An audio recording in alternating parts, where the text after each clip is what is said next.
Palakkad Attappadi കാരറ government U P സ്കൂളിലെ 2ാം ക്ലാസ്സുകാരി സുദീപയുടെ diary കുറിപ്പുകൾ social മീഡിയയിൽ വൈറലാകുന്നു. മലയാളം മാതൃഭാഷയല്ലാതിരുന്നിട്ടും 6ാം വയസ്സിൽ സുദീപ ഭാഷയുടെ അതിർവരമ്പുകൾ ഭേദിച്ച ജൈത്രയാത്ര തുടരുകയാണ്. സുദീപയ്ക്ക് അഭിനന്ദനവുമായി മന്ത്രി വി ശിവൻകുട്ടിയും രംഗത്തെത്തി.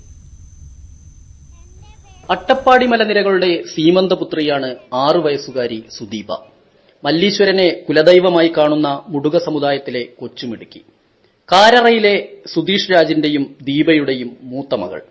1ാം തരം എത്തുന്നതുവരെ മുടുക ഭാഷയിലായിരുന്നു ആശയവിനിമയം. സംസാരിച്ചു ശീലിച്ചത് മുടുക ഭാഷയെന്ന് ചുരുക്കം.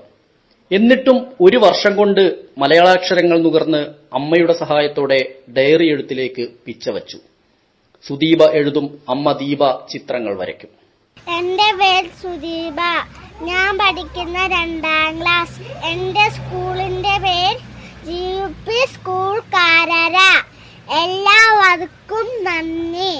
മന്ത്രി അപ്പൂപ്പന്റെ അഭിനന്ദനമെത്തിയതോടെ വൈറലായി. ഈ വർഷം ഏറ്റവും പ്രത്യേകത തോന്നിയത് സുദീപയുടെ ഡയറിയാണ്.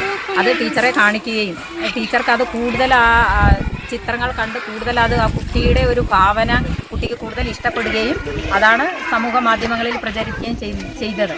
എന്തായാലും കുട്ടി നന്നായിട്ട് കഴിവുള്ള ഒരു കുട്ടിയാണ്. ആ കുട്ടിയെ കൂടുതൽ സഹായിച്ചത് അമ്മയാണ്. കുട്ടിക്ക് അറിയാത്ത കാര്യങ്ങൾ അമ്മ സഹായിക്കുകയും കുട്ടി അത് കളർ കൊടുത്ത് നല്ല വ്യക്തമായിട്ട് അത് എഴുതി ക്ലാസ്സിൽ കൊണ്ടുവരികയും ചെയ്യുന്നുണ്ട്. നല്ലൊരു സംയുക്ത ഡയറിയായി സുദീപയ്ക്ക് സൂക്ഷിക്കാൻ കഴിയുന്നുണ്ട്. അതുപോലെ തന്നെ മാതൃകയാക്കിക്കൊണ്ട് എല്ലാവരും അത് ചെയ്യാൻ ശ്രമിക്കുന്നുമുണ്ട്. സുദീപയുടെ വടിവത്ത മലയാളത്തിന് മല്ലീശ്വരൻ മുടിയോളം തലയെടുപ്പുണ്ട്. 3 വയസ്സുകാരനായ സഹോദരൻ സുദീപിന്റെ കുസൃതിയും അച്ഛൻ കോയമ്പത്തൂരിലേക്ക് ജോലിക്ക് പോകുമ്പോഴുള്ള സങ്കടവും സ്കൂളിലെ അനുഭവങ്ങളുമെല്ലാം ഡയറി പേജുകളിലുണ്ട്. S Vinesh Kumar, news 18, Palakkad.